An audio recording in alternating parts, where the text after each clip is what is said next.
Hello friends, उतरन के आने वाले एपिसोड के अपडेट आपके लिए लेकर आए हैं। यहाँ पर एपिसोड जो है शुरू होता है। इच्छा जो है धीरे धीरे होश में आने लगती है और फिर बड़बड़ाने लगती है और कहती मैं कहाँ हूँ वंश, हम दोनों तो जंगल में थे ना।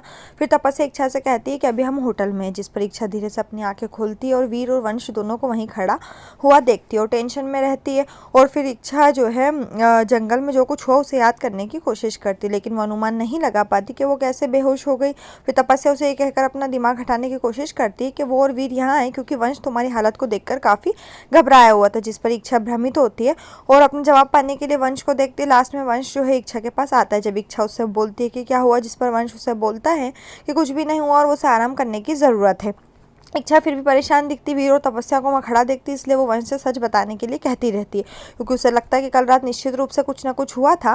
लेकिन वंश जो इच्छा को आराम करने के लिए कहता है क्योंकि कुछ भी नहीं हुआ था। आखिरकार इच्छा फिर सो जाती है। तपस्या वीर से कहते हैं कि अब हम दोनों को भी इस कमरे से बाहर निकल जाना चाहिए क्योंकि वंश इच्छा के साथ है और इच्छा भी अभी ठीक लग रही है।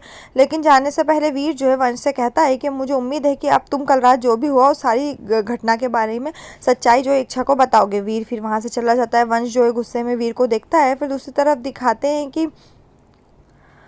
फिर जोगी ठाकुर जो है उसके घर में सभी लोग जो है नाश्ता कर रहे होते हैं और पुष्कर की पत्नी जो हमेशा की तरह अपने किसी सपने के बारे में बड़बड़ा रही है। जहाँ उसे ब्लैंक कॉल आता है, अचानक घर का फ़ोन बजना शुरू हो जाता है। पुष्कर की पत्नी को लगता है कि शायद वो खाली फ़ोन कॉल का सपना देख रही है जो सच हो रहा है। फिर दिव्या फ़ोन लेने जाती है और वास्तव में वो फिर से ब्लैंक कॉल होता है। फ़ोन जो है फिर से 2 बार बजता है।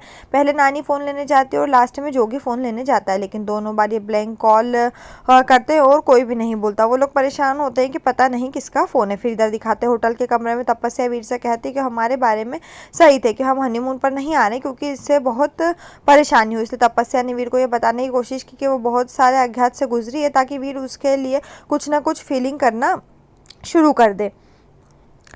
तपस्या जो है फिर वीर से कहती है कि बेहतर है कि अब हम घर के लिए निकल जाएं और वंश इच्छा को कुछ टाइम के लिए अकेले रहने दें, जिस पर वीर कहता है कि वो ऐसा नहीं कर सकते क्योंकि उसे अब अपने भाई पर बिल्कुल भरोसा नहीं है और वो किसी भी कीमत पर उसे और इच्छा को यहाँ अकेले रहने नहीं दे सकता।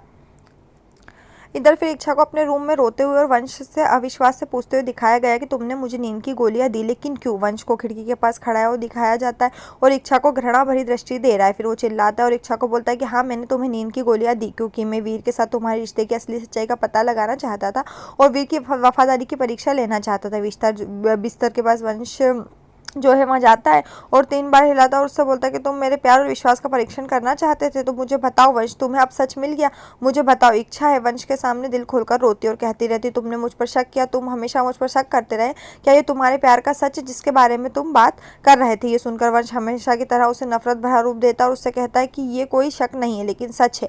अब मेरे सभी शक वास्तव में तुम्हारे द्वारा पुष्टि किए गए हैं। और क्योंकि वंश के दिमाग में अभी भी यही शक होता है कि वीर और इच्छा जो है उन्होंने साथ में रात बिताई। इच्छा उस पर यह आरोप सुनकर चौंक जाती है, जबकि वंश जो है गुस्से में कमरे से बाहर चला जाता है और इच्छा जो है वहीं पर बैठकर रोती रहती है। और यहीं पर ये एपिसोड खत्म हो जाएगा। आने वाले एपिसोड के लिए हमारे साथ जुड़े रहें। चलो।